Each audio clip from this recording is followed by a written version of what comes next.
क्योंकि मैं पहले ही ऑलरेडी जॉब भी करता था, प्राइवेट जॉब था अच्छा। मेरा। मैं उसको ड्रॉप किया और ड्रॉप करने के बाद में अभी करीब मैं 10 सालों के आसपास से फुल टाइम फार्मिंग। तो दोस्तों आज हम पहुंचे हैं यूपी के हापुड़ में। दोस्तों जब भी फार्मिंग की बात आती है तो दो चीज़ें निकल के आती हैं। एक पहला ये कि फार्मिंग से कुछ लोग लाखों करोड़ रुपए कमा रहे हैं, दूसरी बात ये निकल के आती है कि फार्मिंग से लोग गंवा भी रहे हैं, या तो अच्छा प्रॉफिट है या फिर लॉस है। दोस्तों आज की इस वीडियो में हम जानेंगे कृष्ण जी से, जो कि फार्मिंग के एक्सपर्ट हैं, कैसे फार्मिंग करनी चाहिए, क्या चीज़ मैनेजमेंट होना चाहिए और कैसे हम फार्मिंग को प्रॉफिटेबल बिजनेस बना सकते हैं। आज की इस वीडियो में डिटेल में हम खीरे के बारे में बात करेंगे। जो मेरा किसान भाई खीरा करना चाहता है, खीरे की पैदावार से अच्छा खासा मुनाफा कमाना चाहता है, कैसे करे, टाइमिंग के क्या चुनाव है, किस वैरायटी का चुनाव करे और किस तरह से बीमारी की रोकथाम वगैरह करे, तो आज की इस वीडियो में डिटेल में बात करने वाले हैं। तो चलिए फटाफट से मिलाते हैं कृष्ण जी से और जानते हैं उनके इस फार्मिंग मॉडल के बारे में। कृष्ण जी नमस्कार। सर नमस्कार। कैसे हैं कृष्ण जी? बस आशीर्वाद है सर। थोड़ा सा सर अपना और अपने इस पूरे फील्ड का परिचय दीजिए। मेरा नाम कृष्ण है सर। मैं डिस्ट्रिक्ट हापुड़ उत्तर प्रदेश से बिलोंग करता हूँ और ये फार्म हमारा दस्तोई गांव के लोकेटेड है। कृष्ण जी फार्मिंग लाइन में आप कैसे है? पुश्तैनी आपका चल रहा था या फिर आपने कुछ साल पहले शुरुआत करी है इसकी? नहीं सर, पुश्तैनी तो हमारा नहीं था, लेकिन मेरी हॉबी हमेशा से रही है। मैं काफ़ी टाइम से इस फील्ड में हूँ, क्योंकि मैं पहले ही ऑलरेडी जॉब भी करता था, प्राइवेट जॉब था मेरा। अच्छा। हाँ, मैं उसको ड्रॉप किया और ड्रॉप करने के बाद में अभी करीब मैं 10 सालों के आसपास से फुल टाइम फार्मिंग में हूँ। तो जो आप जॉब कर रहे थे, क्यों आपने, लोग तो खेती से दूर जा रहे हैं, आप सब कुछ छोड़ के वापस खेती की तरफ आ गए हैं? हाँ, थोड़ा सा देखो ये भी है कि फार्मिंग एक ऐसा फील्ड है, इसमें लोग जाना नहीं चाहते हैं, लेकिन हमारी काफ़ी इस फील्ड में रुचि रही है और सुकून के साथ ही हम लोग काम करते हैं। जैसे जॉब में जाते थे तो जॉब में ये सुकून नहीं मिलता है, जो सुकून हमें फार्मिंग के साथ मिलता है वो सुकून हमें जॉब में नहीं मिलता। जी जी। अभी आपने यहाँ पे क्या क्या किया हुआ है? कुकुम्बर है और हमारे पास बिटर गार्ड है और स्पंज गार्ड है और अभी एक आता है चप्पल टिंडा करके। मतलब 3-4 तरह की वैरायटी आपने अलग लगाई हुई है। थोड़ा बहुत हमने स्ट्रॉबेरीज किया हुआ है सर। जी कृष्ण जी, लोग कहते हैं कि जो खेती बाड़ी है वो घाटे का सौदा है, उसमें मुनाफा नहीं होता है, खासकर ओपन अगर फील्ड की बात करें। सर वैसे तो सब कुछ क्लाइमेटिकल कंडीशन पे डिपेंड होता है, लेकिन ये है कि यदि आप टेक्निकली आप इसको फार्मिंग को आप करते हैं, लॉस के चांसेस नहीं होते। जी। अभी अगर खीरे की बात करें, ये कौन सी वैरायटी का खीरा लगा हुआ है, कितने एरिया में आपने किया हुआ है ये सर फिलहाल मेरे पास इस समय करीब 2.5 एकड़ है और 2.5 एकड़ में हमने जो वैरायटी अभी इस समय लगाई हुई है, अभी आपका चल रहा है, आज शायद 17 नवंबर है, 17 नवंबर 2025। और ये वैरायटी हमने लगाई हुई है, एक देसी वैरायटी आती है पहाड़ी बरसाती करके, ये हमने वैरायटी को सेलेक्ट किया हुआ है।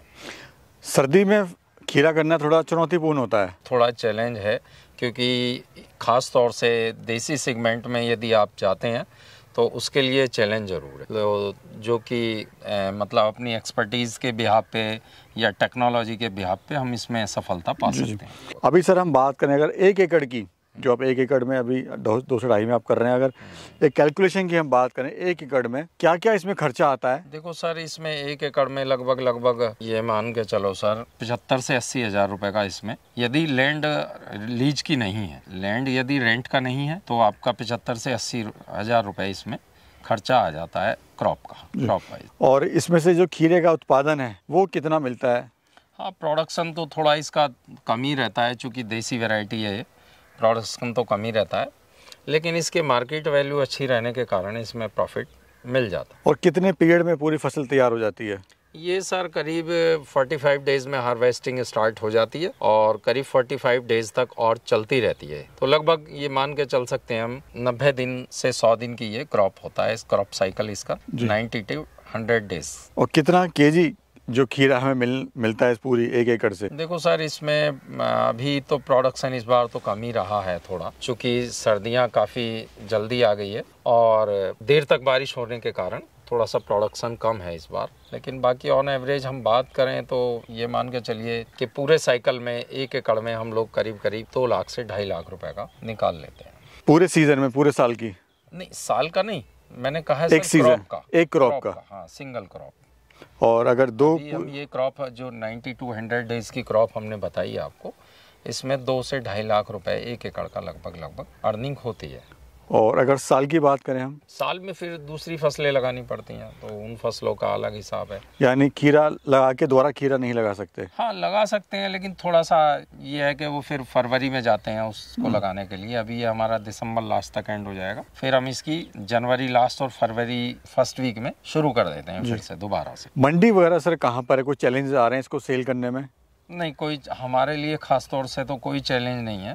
देखो, आप क्वालिटी को कहीं पे भी बेच सकते हो, हम अपने फील्ड पे भी बेच सकते हैं, हम नहीं देते, लेकिन यहाँ पर मंडी ही देना पसंद करते हैं। उसका कारण ये भी है कि आज यहाँ हमें रेट का पता नहीं चल पाता है। बाज़ार में जाने से हमें रेट का जो फ्लक्चुएट रेट होते हैं उसका हमें पता लगता है, तो हम उसी के ब्याह पे फिर बाज़ार में देते हैं। अगर साल की सर पिछले साल की बात करें या फिर अभी जो साल चल रहा है करंटली, उसमें मिनिमम कितना रेट गया और अभी क्या करंट में रेट चल रहा है? देखो, अभी करंट में तो 35 रुपीज़ पर केजी का आज की डेट में है। लगभग 1-2 रुपये ऊपर नीचे भी हो जाता है, ये चलता रहता है, थोड़ा नीचे भी आ जाता है, ऊपर भी आ जाता है। 40 भी चला जाए, 32, 30, तो मिनिमम ये मान के चलेंगे इस समय जो रेट है लगभग ऑन एवरेज 35 रुपीज़ पर केजी। नुकसान में कब जाता है हमारा किसान भाई? नुकसान में तो देखो, जब या तो प्रोडक्शन कम हो या फिर रेट मार्केट वैल्यू कम मिलेगी। लगभग यदि 15 रुपये का आपको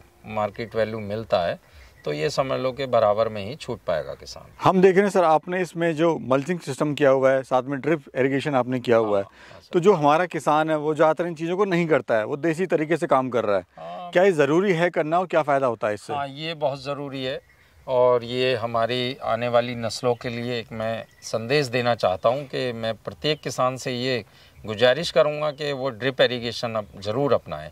माइक्रो टेक्नोलॉजी है, इसको ज़रूर अपनाना चाहिए, क्योंकि पानी की बचत इसमें होती है, समय की बचत होती है, लेबर की बचत होती है, बिजली की बचत होती है। तो ये बहुत टेक्नोलॉजी को अपनाना बहुत ज़रूरी है, जिसमें कि भारत सरकार भी इसमें काफ़ी सब्सिडाइज है ये। जी जी। कृष्ण जी, एक बड़ा इंपॉर्टेंट सवाल मैं आपसे पूछना चाहता हूँ कि हर बिजनेस में उतार चढ़ाव आता है और कभी ऐसा मन करता है किसान का या बिजनेसमैन का इस बिजनेस को बंद कर दो, इसमें कुछ नहीं, तो क्या आपके सामने कोई ऐसी चुनौती आई थी? हाँ सर, ये तो आती है। देखो, ये फील्ड एक ऐसा है, क्योंकि ये किसान तो सब कुछ क्लाइमेट पे डिपेंड करता है, तो कभी कभी तो देखो आता है, फ्लैक्चुएट तो हर बिजनेस में होता है, ऐसा नहीं है कि रेगुलर चलता है। तो आपके मन में क्या चल रहा था या क्या आपको उस टाइम समस्या आई थी और क्या आपने भी डिसाइड किया था कि खेती छोड़ दूंगा? डिसाइड तो ये था कि जॉब में सर काफ़ी दिक्कतें आती थी मेरी 24 आवर्स का, हालांकि मैं नहीं इसको 24 आवर्स, लेकिन ये था कि जिम्मेदारी का जॉब था, तो मुझे रात में भी अपने उस अटेंड करना पड़ता था जॉब को, तो उसको थोड़ा चैलेंज था जॉब में। अब यहाँ सुकून के साथ हूँ। अभी टोटल कितना एरिया है सर आपका जिसमें हम खेती कर रहे हैं? हमारे पास सर करीब 8 एकड़ लैंड है हमारे पास। टोटल अभी 8 एकड़ है आपके पास में। अगर कोई शुरुआत करना चाहे खेती की या खीरे की, तो कैसे कर सकता है? मिनिमम कितनी लैंड से उसकी शुरुआत करे? देखो सर, ये तो यदि फार्मर के इस चीज़ पे डिपेंड करता है कि उसका नॉलेज कितनी है ना। मैं ये कहना चाहता हूँ कि कोई भी किसान है वो पहले कम से शुरू करे, लेकिन बाज़ार की स्थिति भी अपनी को देखनी चाहिए कि हम यदि बाज़ार से दूर हैं तो कम मार्केट को कैसे, मतलब कम प्रोडक्शन को कैसे मार्केट तक पहुँचाएंगे, है ना। तो थोड़ा वो इशू आता है, तो डिपेंड करता है कि आपकी मार्केट कहाँ की है, कितनी दूर है, उस चीज़ को ध्यान में रखते हुए आप ये फार्मिंग उस लेवल की शुरू कर सकते हैं। और सर इसमें ट्रेनिंग वगैरह जो है कहाँ से ले सकता है कोई अगर शुरू करना चाहता है तो? हाँ सर, देखो ट्रेनिंग तो ये फील्ड एक ऐसा फील्ड है कि इसमें डे बाय डे हमको सीखने को मिलता है ना। लाइफ में हम रोज़ कुछ नया सीखते हैं, हर पौधा हमें कुछ ना कुछ रोज़ सिखाता है, तो सीखने के लिए तो बाकी तो काफ़ी गवर्नमेंट के हैं सेंटर्स, वहाँ से सीख सकते हैं, तो वहाँ से भी आप जानकारी ले सकते हैं, या थोड़ा जहाँ पे जो एक्सपर्ट फार्मर हैं उन लोगों का सहयोग ले सकते हैं आप। जी जी। हाँ, तो ये चीज़ें हैं। अच्छा, आप कैसे सहयोग करेंगे सर हमारे फार्मर को? क्या क्या चीज़ आप प्रोवाइड कराते हैं? सर, मेरे यहाँ जो भी फार्मर आता है हम उनको पूरा कोऑपरेट करते हैं, और वैसे भी चूँकि हमारा तो वेजिटेबल की सीडलिंग का भी काम है, तो हम लोग सीडलिंग तैयार करते हैं, सब्जियों की नर्सरी हम तैयार करते हैं, तो फार्मर हमसे काफ़ी टच में रहते हैं, और यहाँ से जो भी फार्मर आता है वो सीख के ही जाता है, कुछ ना कुछ उनको हासिल होता है, और वो फार्मर सब लोग सक्सेस हैं। मतलब एक शुरुआत करे, कोई छोटे से शुरुआत करे और देख ले, ज़्यादा दूर है पास में, उसके हिसाब से वो मैनेज करे। हाँ, ये थोड़ा सा मार्केट पे डिपेंड करेगा यदि मार्केट आपका नज़दीक है तो आप बहुत छोटे लेवल पे भी आप शुरू कर सकते हैं, हाफ एकड़ में या 1/4 में या 1 एकड़ में, तो इस लेवल पे आप शुरू कर सकते हैं। वरना यदि मार्केट थोड़ा दूर है तो फिर कम से कम 2 से 3 एकड़ का आपको शुरू करना चाहिए। कृष्ण जी, अगर मैं पूछना चाहूँ, अभी ऑल ओवर आप इस 8 एकड़ से क्या प्रॉफिट ले रहे हैं? देखो सर, प्रॉफिट तो हम कैलकुलेट अभी कभी किया नहीं है, लेकिन ये है कि हाँ ठीक है, चलता रहता है अपना, मतलब कैलकुलेशन कभी नहीं किया। सेटिस्फाई हैं अपने? हाँ, सेटिस्फिकेशन है। प्लानिंग जी, प्लानिंग क्या है आपकी अभी आगे? अभी सर हम इसको ही धीरे धीरे बढ़ा रहे हैं। अभी हम जैसे कि यहाँ हम लोगों ने इस बार ग्राफ्टिंग का काम शुरू किया है। जो फार्मर आते हैं उनको वेजिटेबल की जो सीडलिंग होती है, जैसे कि चिल्ली हो गई या स्वीट पेपर हो गया, टोमेटो हो गया है, ब्रिंजल हो गया है, उनकी जो सीडलिंग है उसकी ग्राफ्टिंग का हम लोगों ने शुरू किया है। तो अभी हम उसमें थोड़ा सा ध्यान आगे दे रहे हैं। बाकी इस फील्ड में तो हम कर ही रहे हैं। जी, हम देख रहे हैं पॉली हाउस भी आपने लगाया था पहले। जी।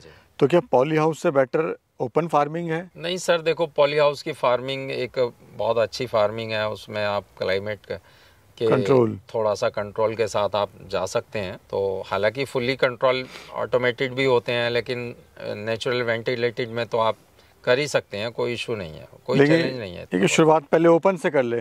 हाँ, ओपन में शुरुआत करनी चाहिए। नए फार्मर को तो, जो किसान नया है, उनको मैं समझता हूँ ज़्यादा तो ओपन से ही शुरू करना चाहिए। सीढ़ी दर सीढ़ी चढ़े हो आगे। नहीं, थोड़ा ये है ना, बेसिक चीज़ें थोड़ा सा किसान पता को हो जाए, हाँ, सीखने में आसानी रहेगी। क्योंकि यदि पॉली हाउस की फार्मिंग करिए, बड़ी इन्वेस्टमेंट है, और उसमें वहाँ यदि वो फेलियर होता है तो फिर उनके लिए बड़ी समस्या वाला काम। सर बहुत बहुत शुक्रिया, आपने समय दिया, अपने कीमती टाइम में से टाइम निकाला और हमारे दर्शकों को एक अच्छी जानकारी आपने प्रदान करने की कोशिश करी। देखिए सर, मेरा तो यही है कि सभी किसानों से यही अनुरोध है कि वो टेक्नोलॉजी के बिहाफ पे काम करें। आजकल टेक्नोलॉजी बहुत है, इस फील्ड में बहुत आगे तक की टेक्नोलॉजी है, जो कि अभी हम कुछ भी टेक्नोलॉजी पे काम नहीं कर रहे हैं। ये तो केवल माइक्रो इरिगेशन या मल्च वगैरह है या स्टेकिंग है, ये तो अब आम बात हो गई है। लेकिन इसके आगे भी बहुत टेक्नोलॉजीज़ है, सेंसर बेस्ड टेक्नोलॉजीज़ हैं, तो उस पर जा कर के बहुत अच्छा काम किया जा सकता है। जी, धन्यवाद। शुक्रिया।